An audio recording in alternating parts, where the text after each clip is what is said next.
certified cabrón, soy un Sancho King. Así que dale, y despacito, porque lo mueve, pero muy rico. Así que dale, y despacito, porque lo mueve, pero bonito. Soy el Sancho. Bailo cumbia, masco chicle, pego duro, tengo viejas de montón. ¡Tururú! Mi gente, welcome back to Sancho Fantasy Football. Guys, I cannot believe that the NFL fantasy football season is here. Legitimate. Right now, some of you guys are drafting. It's 6:17 p.m. Central Time. And I wish you guys the best of luck. I do want to apologize for the late video on this one. However, I didn't think it was necessary as far as my following isn't as big as of right now. However, I still want to express my opinions on some of these players as to why or why not I'm drafting them. So bear with me. I'm going to be spitting out facts as I go through here. Here we are with a 12-man PPR league mock draft, pick number 5. And right off the top, Christian McCaffrey, no-brainer. You hit the draft button.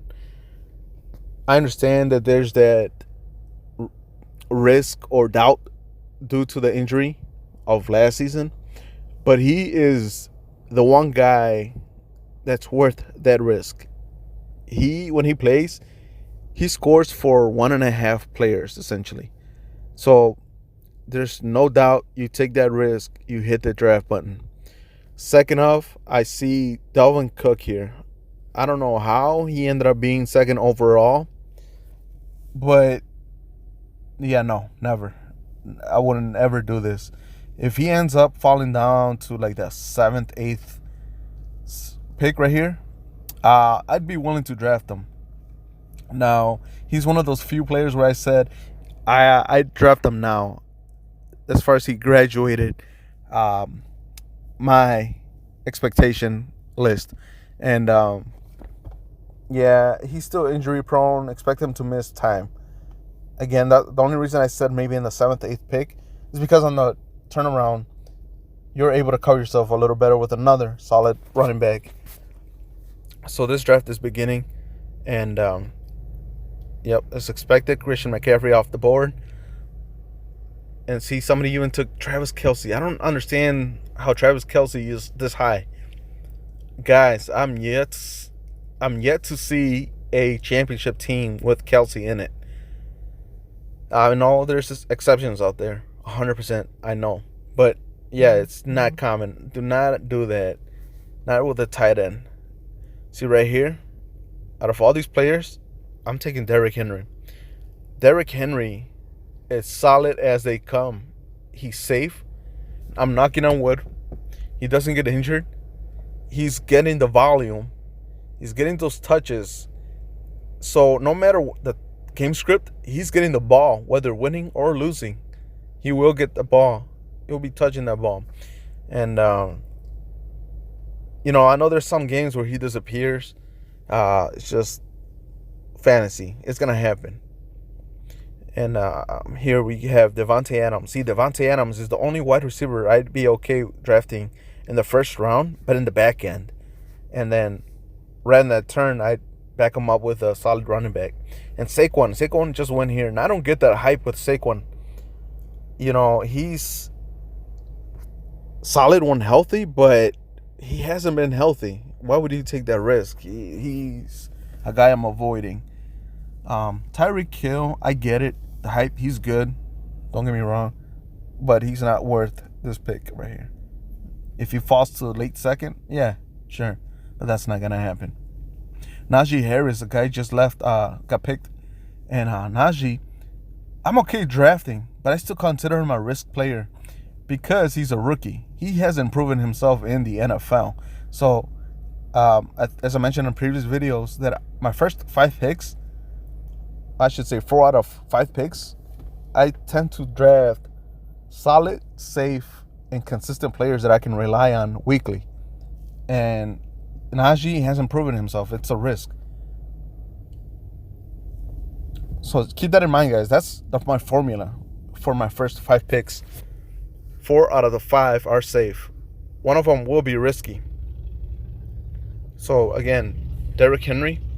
I got Stephon Diggs, solid as they come as well. However, he's injury prone. I wouldn't take that. DeAndre Hopkins, he's pretty solid. However, the quarterback over there is also kind of injury prone because he's a mobile quarterback. He's going to run. He's risking. Here, hold on one second. It's our pick. So right here, I'm going to definitely go for a running back. There's no questions asked. Really, I like all these wide receivers. But, guys, wide receivers are going to come later on. So don't worry. Right here, I'm going to go with...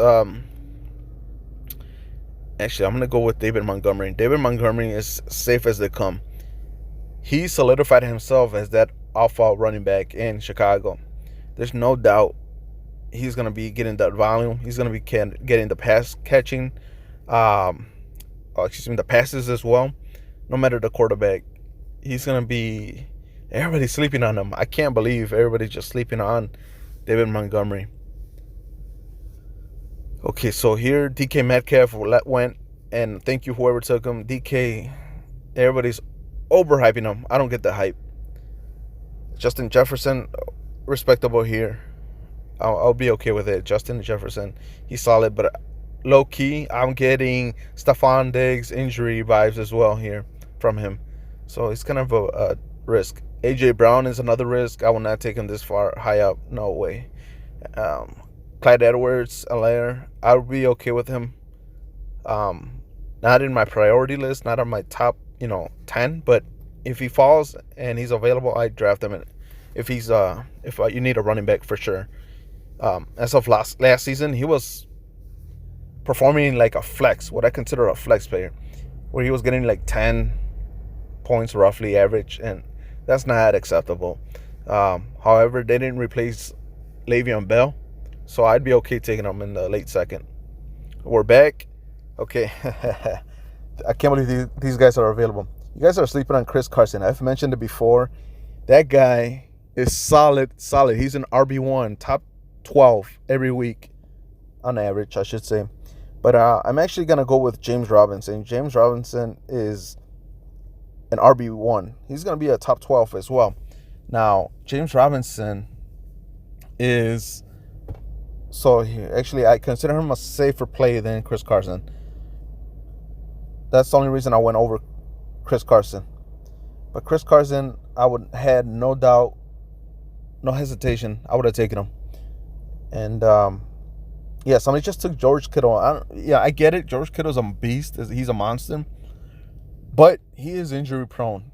He's gonna miss time. So expect that. Dude, and again, guys, I'm not hating on the players. It's just reality. This is based off, sample sizes of how they've performed in the previous years.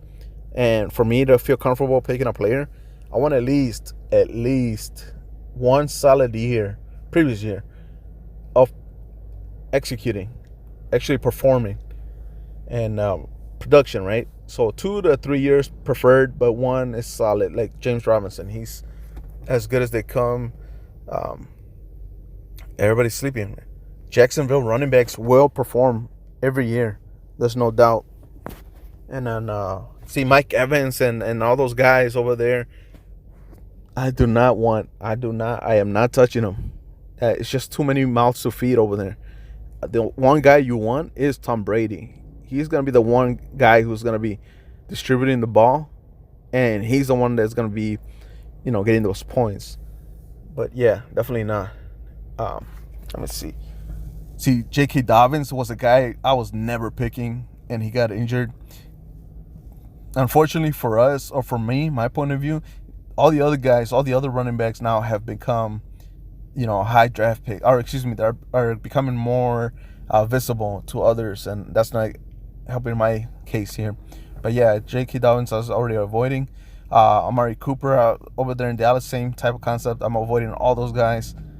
There's no one solid one wide receiver one. They're gonna disappear. Tyler Lockett is okay. Oh, they just took my guy Robert Woods. But Tyler Lockett, expect him to perform extremely well for half a season and then disappear. He's done it. I've had him a couple years. Expect that. Okay. So we're right here. And out of all these guys, see, I like Ayuk, but he's hurt. I really like him, but I don't know. See, same with Thielen. Thielen, I call it the Thielen effect, where they perform half a season.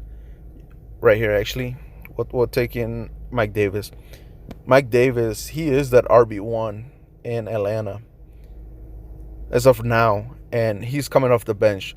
So let's just say, again, I cannot win. However, I have 3 solid safe players, but if one happen to go down, I can just put Mike Davis in, no problem. And as I've mentioned in previous videos, your top 5, actually, I kind of want to say 4 picks. Top 4 picks are your foundation of your team. These guys will carry your team throughout the season. That's why I've gone to so many finals. A lot of these other guys are picking players that are injury prone or just risky in general based on their team, coach, new team, rookies, and what they ended up experiencing is that they're not performing up to par what they think they're gonna do, and they're scattering for players off waivers or trying to trade you for players, and you don't want to be that guy. You kind of just want to be like solid. You know who your players are gonna be weekly. You plug those in, and if you get players off the waivers, that's just the plus. So you don't want to be that guy scrambling around. Okay, so somebody took J.K. Dobbins. Might have been a auto draft pick. Okay, so here, just to recap, Derrick Henry, David Montgomery, James Robinson, and Mike Davis. Now, see, Kyle Pitts, he's a rookie. Okay, hold on. Yes.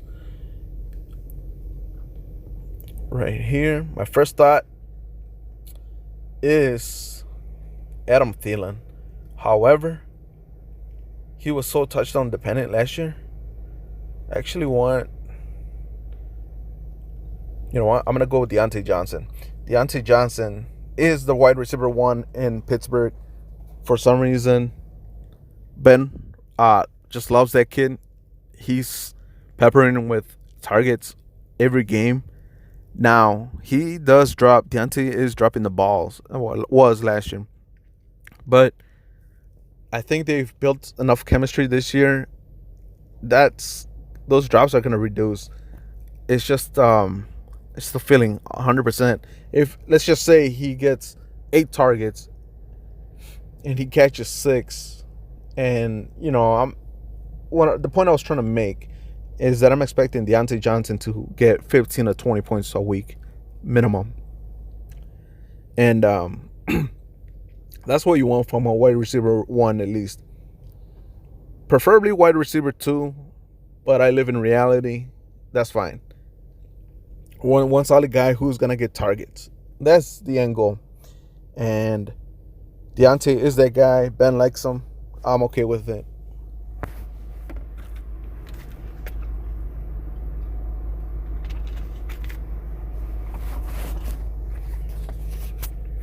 I would have been okay with Thielen as well.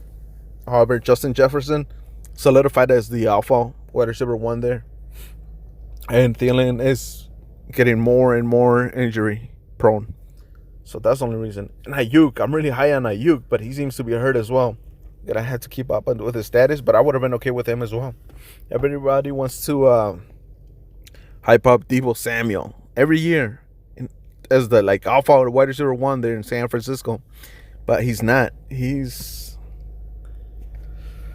No offense, he's talented, but he's not executing, performing what we want him to be in fantasy, in real life.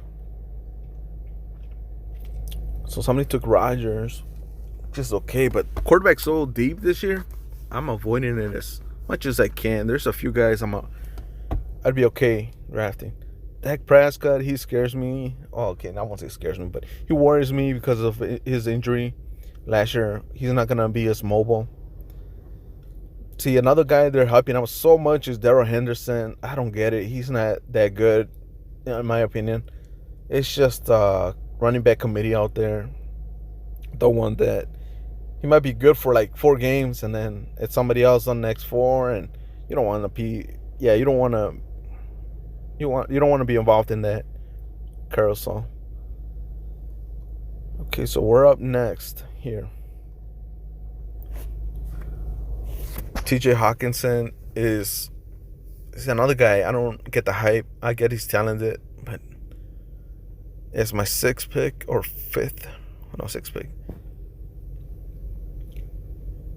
Let's look elsewhere. And Odell Beckham, never been a fan. I get it, talented, but doesn't get it done the way we want her to be. Okay.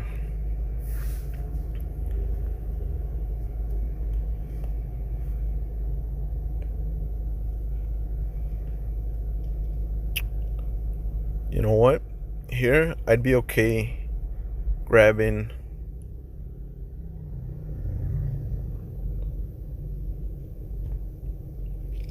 Kenny Galladay. It's not sexy. However, he is the wide receiver 1 in the Giants.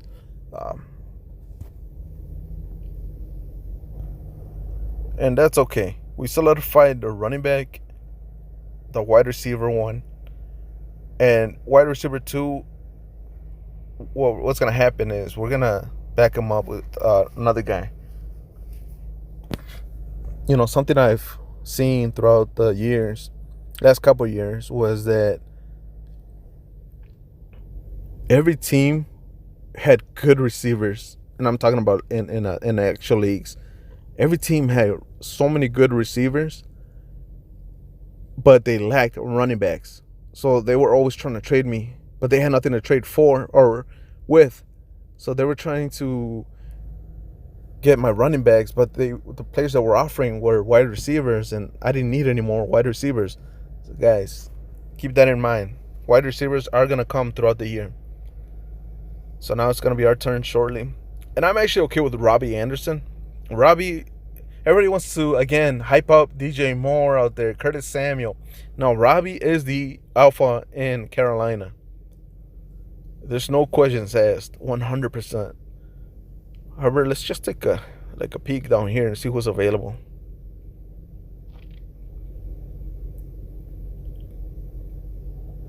Yeah, and see DJ Chark is also here, but we can get him in the next round.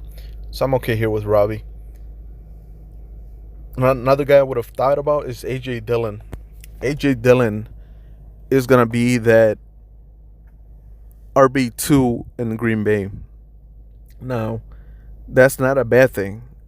He will be, in my opinion, going to be a little more effective than Jamal Williams as he progresses and gets experience in the NFL. And see, the other thing is,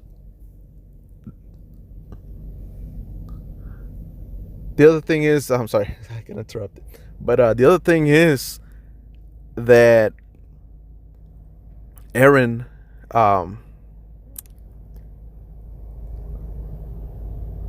Jones is injury prone. Pre-2020, he was injured every year.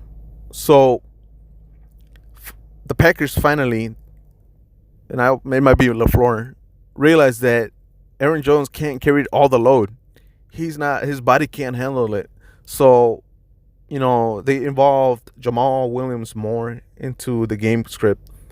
So same type of concept. They're gonna input A.J. Dillon in there.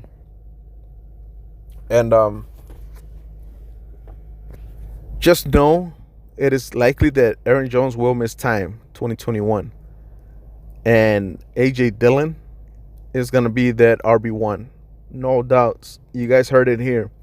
Now, for those of you who have Aaron Jones, aim to get A.J. Dillon. 100%. Aaron Jones is going in round 1. Like, in the middle of round 1. So, cover yourselves because he's going to have missed time. I know it. You might have to reach for A.J. Dillon, but do it. He's going to be a foundational piece for somebody. And it's hopefully you. But right now, for our team, for our perspective, we're just getting depth now. We're definitely getting depth. Let's let other guys get the QBs. Tight ends, I'm not expecting so much from them this year. Excuse me. So right here, it's gonna be our turn. The best available. See, Juju is another guy they were hyping out so much. I avoid.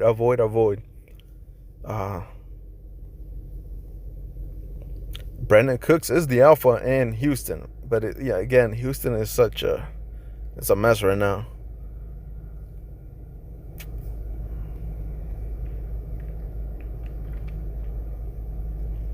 You know what? Let's do it. Brandon Cooks is gonna be that alpha in Houston. Yeah, like I was saying, Juju, he had the 1 year with Antonio Brown that made him good. Other than that, he's not that good to me. James Conner, in Arizona, if I had to pick a running back to keep, I would just avoid Arizona running backs. James Conner is going to be that starter. However, he's injury prone, so expect him to miss time. But with that being said, I forgot the backup name right on top of my head. However, if he was that good, that backup, he would have overtaken James Conner. Like, he would have been RB1.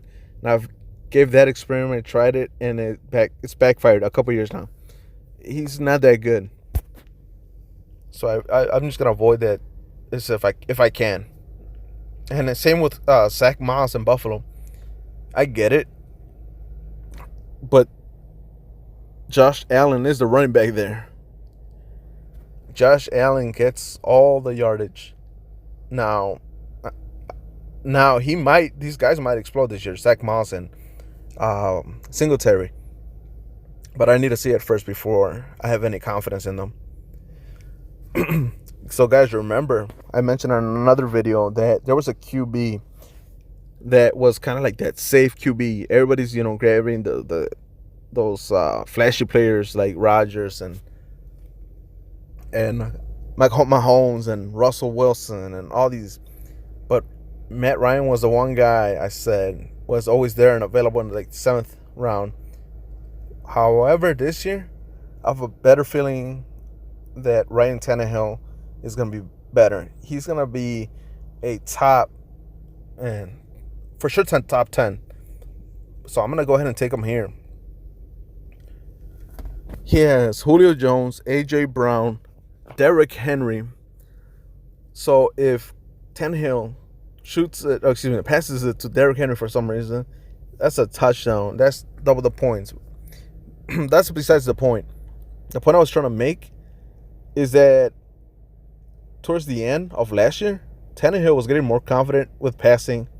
He was also rushing, which I did not expect. And this year, he's going to be... that offense is going to build even more chemistry. So he's going to be a solid guy every weekly basis. I'm talking about 16 plus points a week. So I'm okay with that. Unfortunately, right now he has COVID. But it's fine. I'm not worried about it.